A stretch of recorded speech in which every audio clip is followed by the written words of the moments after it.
अगर यूं पूछा जाए कि भाग वन में क्या है,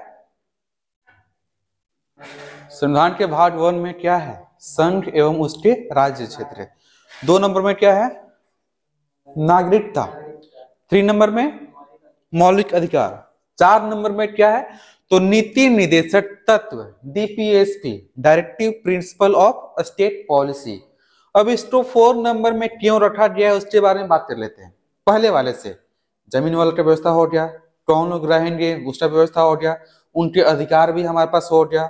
अब सरकार इन सभी के लिए जो कि डाइवर्सिटी बहुत ज्यादा है, उनके लिए कैसे नियम कानून बनाएंगी जिससे किसी को इफेक्ट न पड़े।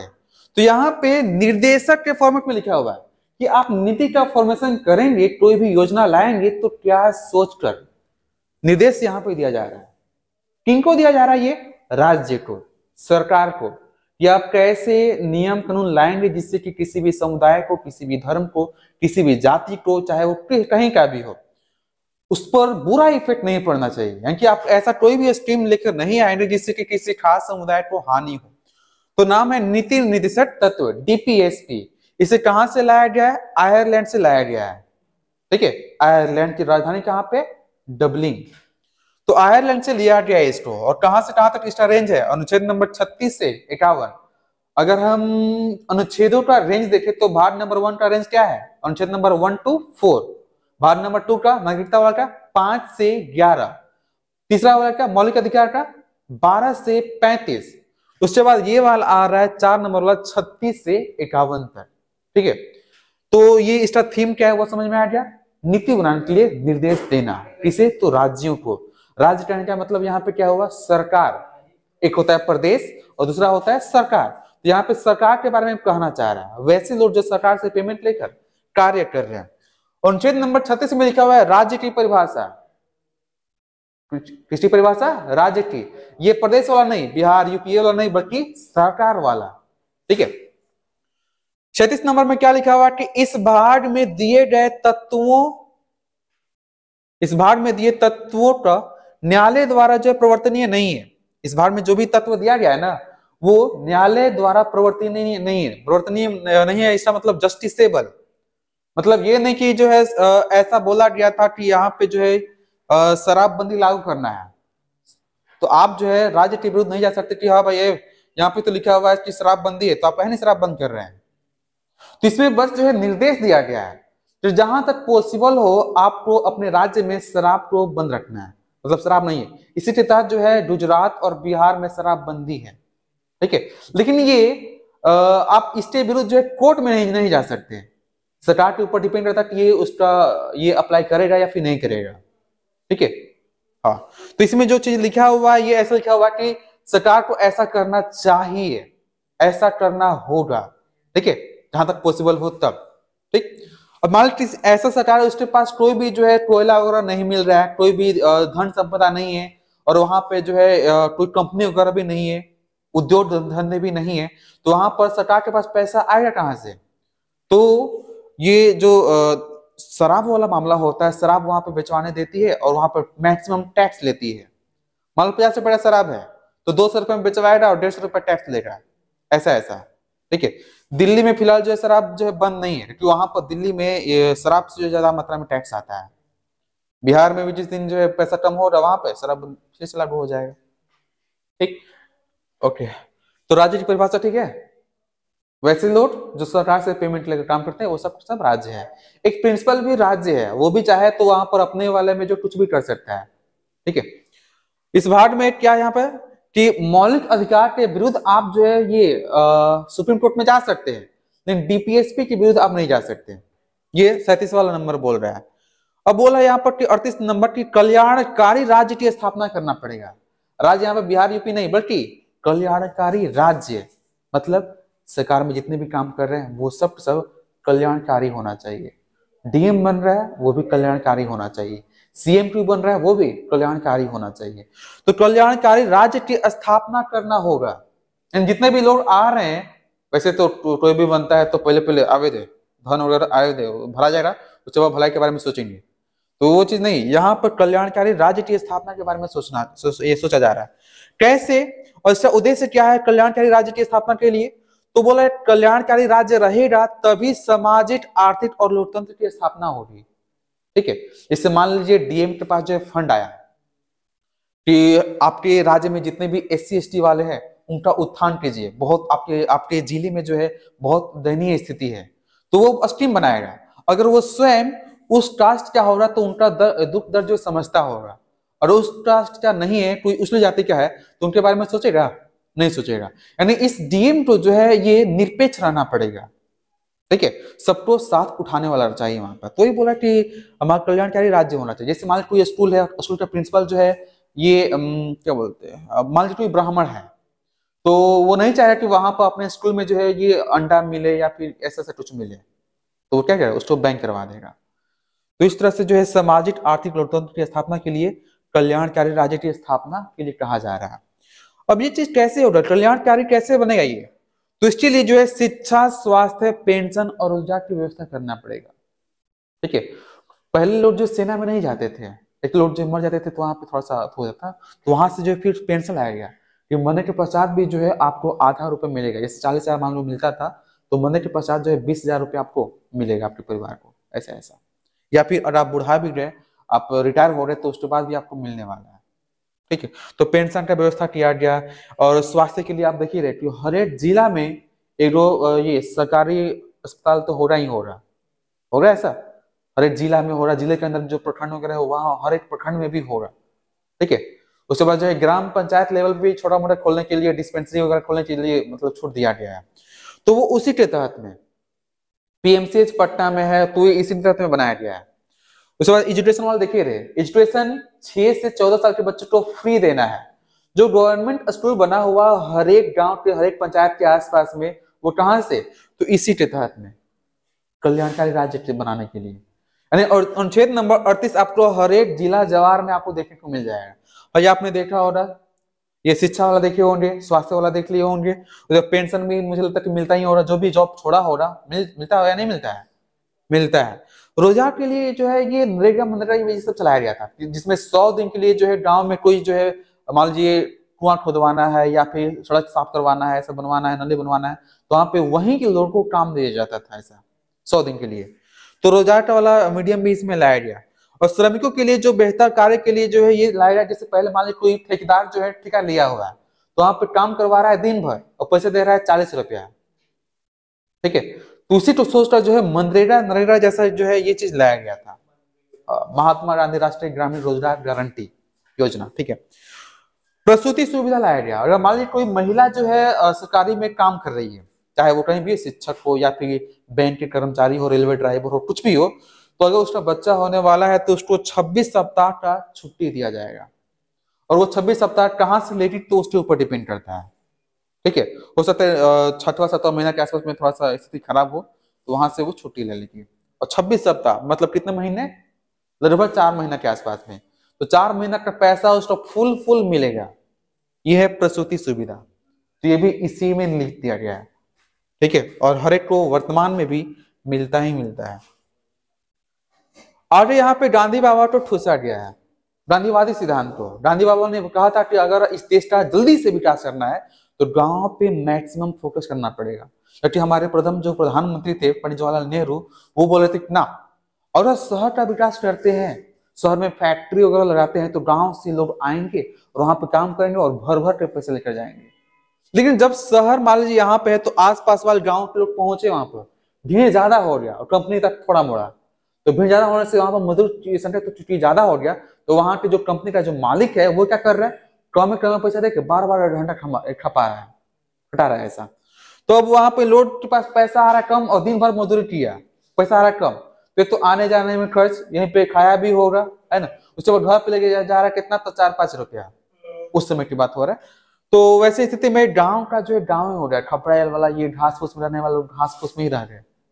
तो गांधी बाबा ने ये कहते रह गए कि भाई साहब ये ऐसा करना होगा, गांव पे विचार करना पड़ेगा, तो लेकिन यहाँ पे वो नहीं सुने। इस वजह से जो है गांधी बाबा कांग्रेस पार्टी को छोड़ दिए थे उस समय। ठीक है, तो ग्राम पंचायत यानी गांधीवादी सिद्धांत को संविधान में कहां पे ठूसा गया है, तो भाग नंबर 4 में, किस अनुच्छेद में, अनुच्छेद नंबर 40 में।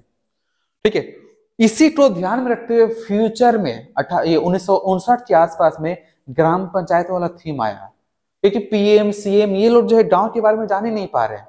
तो ऐसा मैनेजमेंट जो गांव लेवल पे हो, ग्रामीण लेवल पे हो, इसलिए लाया गया क्या चीज, ग्राम पंचायत।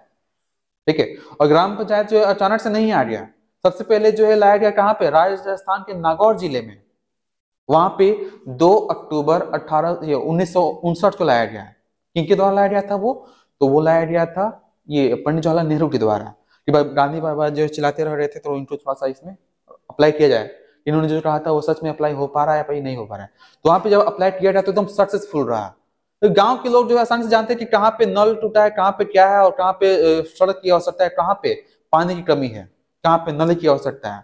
तो उनको पता है, प्रधानमंत्री को पता होता नहीं है, तो यहाँ से लिख के भेजे कहाँ, किनके पास, बीडीओ के पास, और वहां से फंडिंग वगैरह आ जाता था और वो बन जाता था। तो ये अच्छा भी था।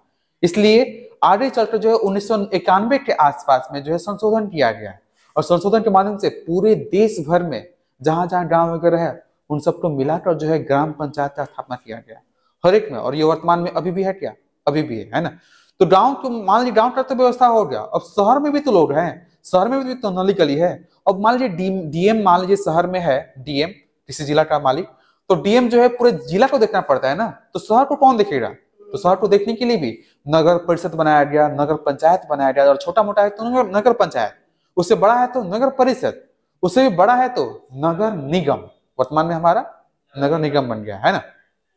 और नगर निगम का जो हेड होता है वो कौन होता है, मेयर होता है, मेयर चुने जाते हैं हम। नप होता है ये, इसमें अध्यक्ष चुने जाते हैं, अध्यक्ष।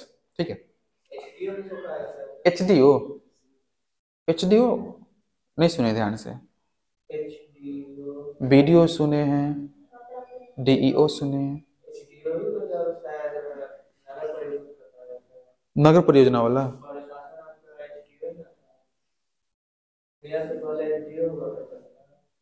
इससे मुझे लगता है कि अध्यक्ष चुनकर आते थे शायद। देख लेंगे आगे में फ्यूचर में है उसका। ठीक है, एचडीओ वाला वैसे उसमें नहीं लिखवाया गया है, देख लेंगे क्या चीज है एचडीओ का फुल फॉर्म। आगे में यहाँ पर अब ये अनुच्छेद नंबर 41 में लिखा गया है, बोल रहा है कि कोई विशेष दशा, और हमारे कोई जो विशेष दशा में है और वो काम करने लायक है तो वो भी काम कर सकता है। जैसे मान लीजिए कोई बुढ़ापा हो गया, बूढ़ा हो गया है, और फिर भी वो पैसा वगैरह गिन सकता है या फिर कुछ और काम कर सकता है, और अगर कोई ट्रेनिंग दे सकता है तो उससे भी काम दिया जाना चाहिए। ठीक है, इसलिए कहीं कहीं पे बूढ़ा लोग भी काम करते हैं क्या, आराम से काम करते हैं, है ना। राष्ट्रपति देखिए ना, राष्ट्रपति 35 साल के बाद, और 35 साल के बाद मतलब मुझे लगता है कि आज तक जितने भी राष्ट्रपति बने होंगे वो 50 के बाद ही बने होंगे, क्योंकि उनके लिए थोड़ा सा एक्सपीरियंस वगैरह चाहिए ना। बेरोजगारी को किसी भी तरह से जो है आपको दूर करना होगा, और आप बेरोजगारी दूर नहीं कर पा रहे हैं तो आप उनके लिए बेरोजगारी भत्ता दीजिए। भत्ता मतलब पैसा वगैरह, तो उसके लिए फॉर्म वगैरह भरना पड़ता है। उसके बाद किसी को बीमारी है, और बीमारी जो संक्रमण वाला नहीं है, यानी छूने से फैल जाएगा, वैसा अगर नहीं है तो आप आसानी से काम कर सकते हैं, चाहे जहां भी काम करें। नेता बनने के लिए आप 25 साल के आसपास, एमएल बनना है तो 25 साल के आसपास बन सकते हैं, पीएम भी बनना है तो 25 साल के आसपास। पीएम के लिए मिनिमम है 25 साल सांसद बनने के लिए। ठीक है, और जज का डायरेक्ट सर पढ़ाई, हाँ पढ़ाई होता है, उसके बाद फॉर्म अप्लाई करने के बाद उसमें पास करना पड़ता है। जज डायरेक्ट बन सकता है, डायरेक्ट पूरा पढ़ने के बाद, उसके बाद वकील वगैरह बनने के बाद, तब का एक्सपीरियंस नहीं रहना चाहिए, एक्सपीरियंस सारा रहना चाहिए, एक्सपीरियंस सब मांगता है।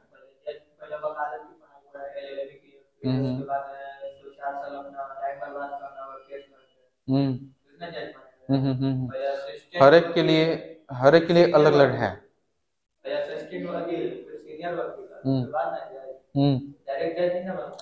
डायरेक्ट वाला जज में जो है थोड़ा सा एक्सपीरियंस मांगता है, ये बात तो सत्य है, ताकि मान लीजिए अगर आप जज बने हो तो अगला जो क्या क्या फेंक रहा है उसका नॉलेज आपके पास अच्छे से होना चाहिए। हाँ, कि अगला जो कैसे कैसे झूठ जो बना सकता है, अगर स्वयं उसको झेला है तो हम जो कैसे कैसे झूठ जो सच में बदल रहे थे तब उससे अनुभव हो पाएगा। जैसे मान लीजिए सुप्रीम कोर्ट का जो भी जज बना हुआ है तो वो उसके लिए खास कंडीशन बनाया गया है कि हाई कोर्ट में 10 साल, मिडिल वाला में ये 10 साल, ऐसे ऐसे मतलब कई साल वहां पर एक्सपीरियंस करने के पश्चात ही वकालत करने के बाद कहीं का वो जज भी होना चाहिए, तो जाके वहां पे बैठता है वो। तो ये सब आगे न्यायपालिका वाला में है।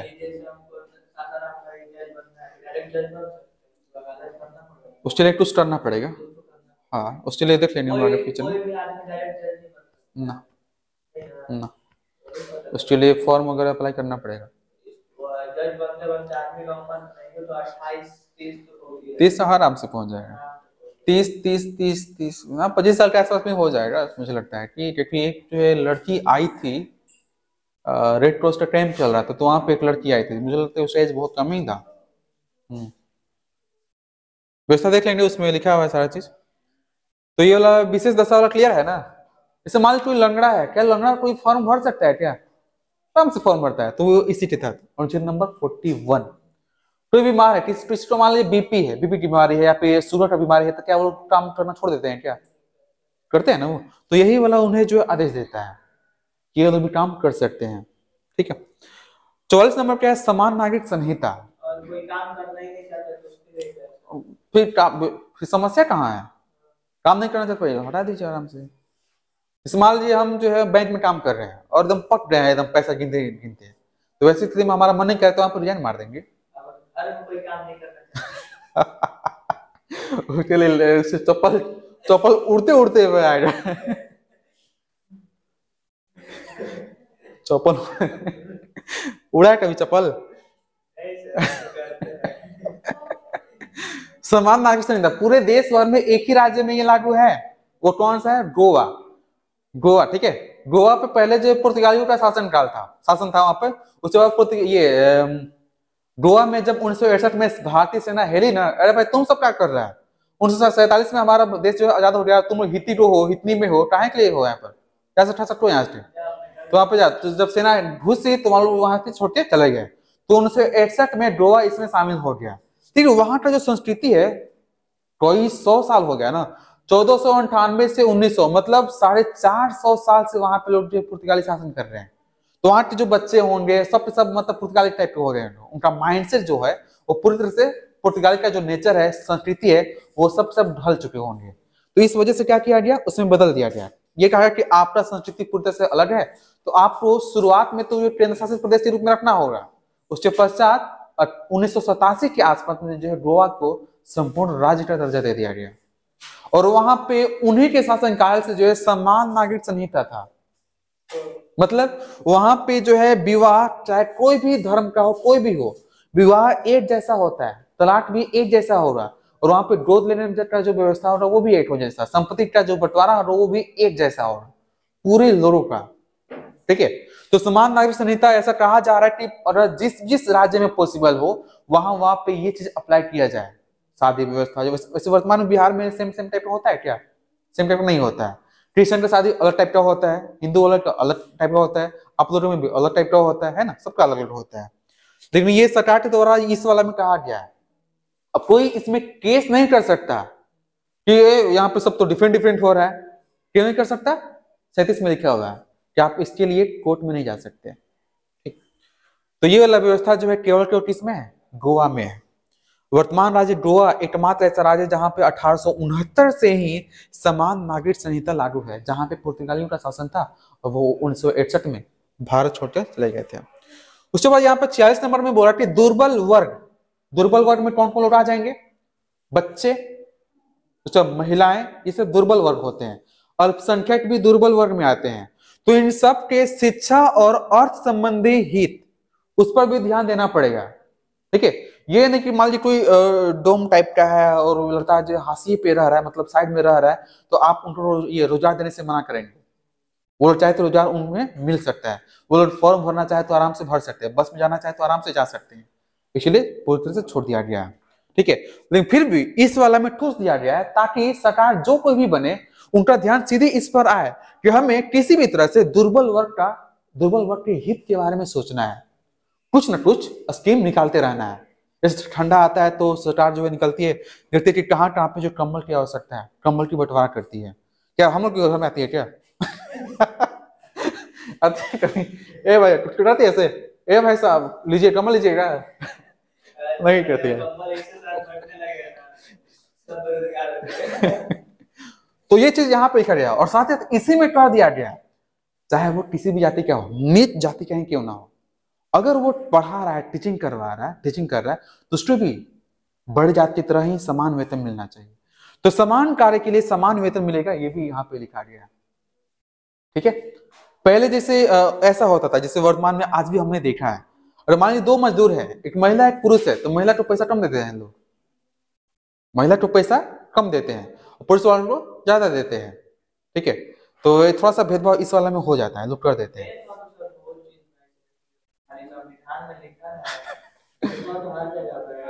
लेकिन सरकार वाला में इस वाला में नहीं है अभी। आरक्षण में तो भी किया है।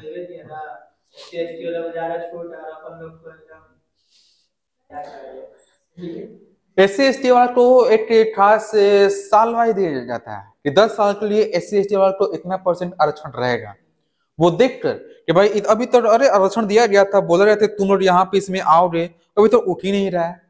उठ इसलिए नहीं रहा है क्योंकि अपने आप को जनाना नहीं चाह रहा है कि हम जो है इस वाले से हैं। ठीक है, अपने आप को बोला कि हम जो है अभी नीचे ही हैं, और जॉब लग गया है और लगा भाई का लग गया, कि हम अभी नीचे, हमारा अभी नहीं लग रहा, हमको अभी नहीं दे रहा है वो। तो इसमें ये पंचायत देखे हो, पंचायत ये वेब सीरीज आया था जो पंचायत वेब सीरीज आया है, वो एकदम जमीनी स्तर से है, तो उसको थोड़ा सा देख लेना। ठीक है, एक तो पंचायत और एक महारानी, समय जब भी मिले तो उसको थोड़ा सा देख लेना, वहां से थोड़ा सा राजनीति के बारे में कैसे नियम कानून बनते हैं वो सबसे पता चल जाएगा। और पंचायत देखने से एक अलग तरह का फील होता है, कि अगर हम भी जॉब में होते तो हमारा ऐसा फील होता है उस टाइप का, और थोड़ा सा पढ़ने में मन लगता है, ऐसा हमने देखा है। ठीक है, तो ये मामला क्लियर है। ये पूरा का पूरा अभी भी जो है ग्राउंड लेवल पे है, काम कर रहा है, सीधे सीधे एकदम दिखाई देगा ये चीज। लेकिन कहीं कहीं पे जहां पे ढोस चलता है वहां पे थोड़ा सा दब भी जाता है। शराबबंदी का प्रयास, इसी के तहत जो है बिहार में शराब बंद है। वैसे उस समय जब बंद किया गया था ना, तो उस समय जो है मेन थीम था वोटर को खींचना।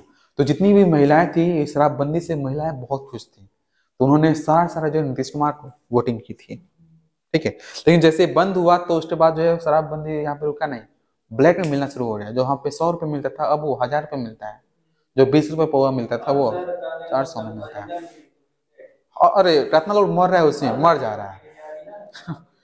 तो वो जहर कैसे बन जा रहा है पता है? मान किसी ने जो है रखा कि हवाई ये 2 दिन में 48 घंटे बन जाएगा, तो 48 घंटे न रखा, मान किसी ने जो 51 घंटे रख लिया, ज्यादा रख लिया मतलब, तो वहां पे वो जो अब सर्व करना चाहिए वो सर्व नहीं हो, बल्कि ज्यादा समय रह गया, तो वो वही जो है जहरीला बन जाए, क्योंकि उनका कॉम्बिनेशन होता है ना, किसी भी चीज का अति बहुत खतरनाक होता है, इस वजह से ऐसा हो जाता है।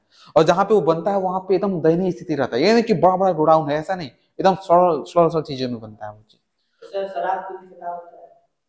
थकान थोड़ा सा मिटता है, और साथ ही साथ उसका जो ओरिजिनेशन कहा जाता है वो कि ठंडे प्रदेशों में इसका ओरिजिनेशन हुआ था।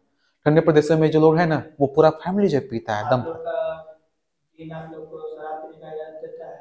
हम लोग को पता नहीं, हमको वैसे पीता कौन है वैसे, वहां पे दम रहता थोड़ा पी रहा है। पीने वाला तो कोई भी पी रहा है, नहीं देता जवाब। हाँ, अल्कोहल हराम है, फिर भी आदमी अब किसी चीज में भी अल्कोहल तो डालना चाह रहा है। जैसे दवा बिना अल्कोहल के थोड़ी नहीं बनेगा ना। जैसे ठंडा प्रदेश है तो वहां पे जो है अल्कोहल के सेवन करने से ना ठंड उन्हें कम फील होता है, इस टाइप का। तो वहां पे पूरा फैमिली जो पीता है, और लेकिन लिमिटेशन के साथ। ठीक है, तो मान लीजिए लगातार वो पी रहा है, तो वो ठंडा प्रदेश से जब ये गर्म प्रदेश में आया तो उसका थोड़ा सा लत लग गया है। रोज मान लीजिए पी रहे हैं वहां पर, अचानक से इधर आ जाए तो उसको चाहिए ना। अब यहाँ पे ठंडा है नहीं, गर्म है यहाँ पर, तो यहाँ पे अब क्या करता है वो, इसी शराब में ठंडा पहले मिलाएगा, बर्फ डालेगा इसमें, या ठंडा कट पिएगा। कोई भी गर्म शराब नहीं पीता है, ठंडा ही पिएगा तब भी पिएगा तो। हाँ। इसलिए वो आइस क्यूब डालता है, या फिर उसे फ्रिज में एकदम डाल के एकदम पूरा एकदम ठंडा ठंडा निकालता है। तो ये ठंडा प्रदेश वाला में से इस वाला में आया, तो फिर ये भारत वाला में कैसे आ गया? तो भारत वाला सेक्शन में आ गया किसकी वजह से? तो अंग्रेज की वजह से। अंग्रेज ठंडा प्रदेश से सब आया है वहां यहाँ पे, और यहाँ पे लेकर आया तो अपने साथ ये भी लेकर आया, देखिए अरे यहाँ पे तो गर्मी बहुत ज्यादा है, तो यहाँ फ्रिज लेकर आ गया, फ्रिज टाइप का यहाँ पे मतलब ये चीज लेकर आ गया। तो फिर यहाँ पे जो अरला टोपी पिला रहा है, तो जो सेना में है, मान लीजिए पूरा दम भर काम किया, उससे दम भर पिलाया, तो अरे वाह वाह क्या मजा चीज, एकदम पूरा थकाने मिट गया। तो इस तरह से लोग को लत लग गया पूरी तरह से। इससे पहले इंडिया में क्या चलता होगा?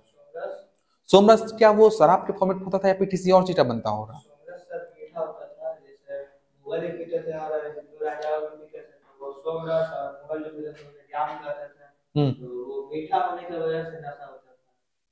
सारा फल से वो बनता था। फल से जैसे अंगूर से बनता है ना, अंगूर से बनता है, और क्या से बनता है? सेब से बनता है क्या? मीठा होने की वजह से लोग कहता है कि मतलब ये है अच्छा चीज, लेकिन कब जब लिमिटेशन में पीजिएगा तब। अब ये नहीं पूरा पूरा बोतलें जो है एकदम ढरका लीजिए। अब वो लोग जो वहां पे पीता है वो क्या पूरा बोतल ये ढरकाता है क्या? थोड़ा सा यहाँ पे मान लीजिए, थोड़ा सा यहाँ पे लेगा, उसमें पानी मिलाएगा, उसके बाद पिएगा। पूरा का पूरा बोतल वहां पे नहीं पिएगा। तो भारत वाले सिस्टम जैसे मान लीजिए चाय है, तो चाय भी तो एक नशा के फॉर्मेट में है। मोबाइल भी तो ये नशा के फॉर्मेट में है। तो उस समय जो है हो सकता है कि शरबत के लोग शौकीन हो, नाम कुछ अलग बोलते हो, नाम अगर अलग अलग हो रहा, फॉर्मेट अलग अलग हो रहा। उस समय क्या होता है, ये अकबर बीरबल के समय में फ्रिज वगैरह था? मुझे नहीं पता होता। और इधर से और मान लीजिए वो अंग्रेजों लोग भारत में आया होगा तो पीने के लिए शिमला जाता होगा क्या? और फिर उसमें अब वहां पे तो फ्री में एकदम बर्फ गिर रहा है, तो वहां पे कैसा व्यवस्था होगा? हाँ, ठंड में तो मजा आएगा, ऐसे मजा नहीं आएगा। अब यही देख लीजिए ना, कोल्ड ड्रिंक देख लीजिए, ठंडा मान लीजिए नहीं है तो पीने मजा आएगा। लाइट एकदम एक पानी नॉर्मल, उसमें थोड़ी सा चीनी डाला गया है, क्योंकि कोल्ड ड्रिंक ऐसा ही लगता है, गर्म रहता है तो। और ठंडा रहता है तो उसमें जो ये कार्बन डाइऑक्साइड की वजह से जो है उसमें थोड़ा सा लगता है कि वहां कुछ गया अंदर। पीते हो तुम कोल्ड ड्रिंक वगैरह? कोल्ड ड्रिंक और मान लीजिए कोल्ड ड्रिंक में कहीं पे मान लीजिए गर्मी में दोपहर में कहीं पे गए फार्म वगैरह भरने के लिए स्लो वगैरह में, और वहां पे आपका जो एकदम तबियत खराब हो रहा है, एक बार पीने के बाद एकदम फरार हो जाता है दिमाग, नहीं? तो उन लोगों का भी सेम टू सेम ऐसा ही है। एक मजदूर से हमने पूछा भाई तुम ये खैनी तुम कहाँ खा रहे हो, खैनी से क्या मिलता है? तो मिलता है थोड़ा कुछ है, काम करने में थोड़ा पता नहीं चलता कि काम ने क्या क्या किया और कैसे कैसे किया, सब हो जाता है और दिमाग में फरहर रहता है। वो बोलता है, खुद बोलता है।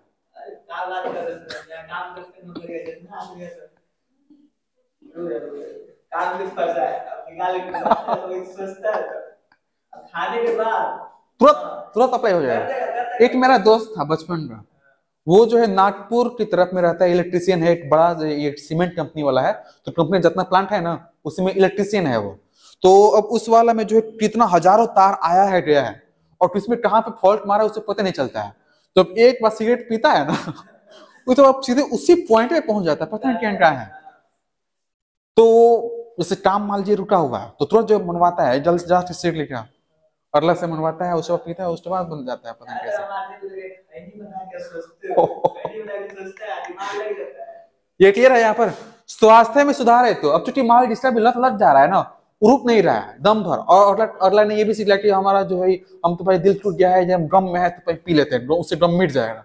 उससे गम थोड़ा मिटेगा, उससे और थोड़ा सा लिवर सड़ेगा वैसे। तो ये 47 नंबर में है शराबबंदी। गुजरात में पहले से ही है और बिहार में इधर में फिलहाल आया था। कृषि एवं पशुपालन लगातार जो है समय समय पे कृषि पर ध्यान दिया जाता है क्या? किसानों का जो कर्जा माफ किया जाता है, और साथ ही साथ जो है इसके लिए स्कीम ये पशुपालन के लिए स्कीम आता है, मछली पालन के लिए स्कीम आता है। आप मछली पालन कीजिए ना, ग्राहक बताइए, हम पैसा दे रहे हैं, इन्वेस्ट मार रहे हैं, अच्छा हुआ तो आप वापस लीजिएगा, और अच्छा नहीं हुआ तो पैसा आपको नहीं देना है, ठीक है? तो सब यहाँ से आ रहा है। जैसे मान लीजिए उसने अगला ने जो है बीज खरीदने के लिए या फिर जमीन लेने के लिए जो है वो सब पैसा अगर सरकार से लिया। सुनिए सुनिए सुनिए, ओके ओके, सुनिए सुनिए ध्यान से कि क्या होता है। जैसे मान लीजिए उसने अगला ने कर्ज लिया, ये सोचकर कि अच्छा फसल होगा, हम चुकता कर देंगे, और मान लीजिए हुआ और चुकता हुआ ही नहीं, और मान लीजिए फसल हुआ ही नहीं, मान लीजिए ज्यादा बारिश हो गया, बाढ़ हो गया, या फिर सुखाड़ हो गया, और सुखाड़ में ज्यादा पैसा इन्वेस्ट हो जाएगा ना, तो वैसी स्थिति में वहां क्या हो रहा है, प्रोजेक्ट डूब जाएगा। तो वही जो मांग करता है कि आप देखिए, मुआयना कीजिए, और कितना फसल अच्छा हुआ आप मुआयना कीजिए, और उसके अनुसार जो कर्जा माफ कीजिए। तो वैसी स्थिति में ये होता है। और पहले वाला में लोग कहा ये किसान जो है दब कर रह जाता था, क्योंकि वो लोग जो सरकार से पैसा नहीं लेता था, बल्कि सूद जो देता था ना सेठ वगैरह, उनसे पैसा वे लोग लेते थे। दोनों का स्कीम ऐसा था कि 6 महीना के अंदर में आपको दे देना है, और मान फसल खराब हुआ तो पूरा जमीनें हड़प लेता था। ठीक है, ऐसा ऐसा चलता था। तो जब भी बाढ़ आता है बिहार वगैरह में, तो वहां पे मुआयना होता है कि कितने इलाके में जो है मतलब प्रभावित किया है, ऊपर ऊपर एरिया जो है काउंट होता है, और वहां से आंकड़ा आता है कि इतना मिलियन वर्ग स्क्वायर किलोमीटर में जो है ये नुकसान हुआ है। तो कृषि और पशुपालन हो गया। उसके बाद यहाँ पे 49 नंबर में राष्ट्रीय महत्व के जितने भी स्मारक है, चाहे शेरशाह का मकबरा हो गया, या फिर ताजमहल हो गया, या फिर लाल किला हो गया, ये जितने भी हैं, स्मारक हो गया, स्थान हो गया, वस्तु हो गया, इन सभी का संरक्षण करना है। वस्तुओं को रखने के लिए क्या किया गया है, म्यूजियम का फॉर्मेशन किया गया है ना। तो ये सब यहाँ पे लिखा हुआ है, अगर ये ना होता तो सबसे टूट जाता कहीं ना कहीं से। न्यायपालिका का कार्यपालिका से अलग, बोला कि न्यायपालिका और कार्यपालिका दोनों कभी भी एक नहीं होना चाहिए, ज्वाइंट नहीं होना चाहिए, दोनों के दोनों अलग अलग होना चाहिए, और वर्तमान में अभी भी है। फ्यूचर में भूल कर भी कभी भी ज्वाइंट नहीं होगा, और ये ज्वाइंट होगा ना, हमें शासन भी हम ही कर रहे हैं और न्याय भी हम ही दे रहे हैं। तो शासन के लिए हम कुछ भी मान नियम कानून लगा रहे हैं, तो जनता वहां पर जनता उसको फेस करेगी। अब यहाँ पे जनता को मान पसंद नहीं आ रहा, खराब है, तो किससे कहेगा, उसी से जिसने लाया है वो, उसे तो नहीं कह सकता ना। इसलिए यहाँ पे इनको अलग किया गया है। शुरुआत नहीं, इसको बांटा गया है, और ये ध्यान रखा गया है यहाँ पर कि हईला इसके अंदर कभी भी दोनों सेम नहीं रहेगा। शुरुआत में हमारा जब देश आजाद हुआ ना, तो इसको डिस्ट्रीब्यूट कर दिया गया, किसमें, विधायिका, कार्यपालिका और न्यायपालिका। ठीक है, इन 3 पार्ट में बांट दिया। नियम बनाएगा कोई और, नीति बनाएगा कोई और, लागू करवाएगा कोई और जो लागू होने न दे उसको दंडित करेगा कोई और।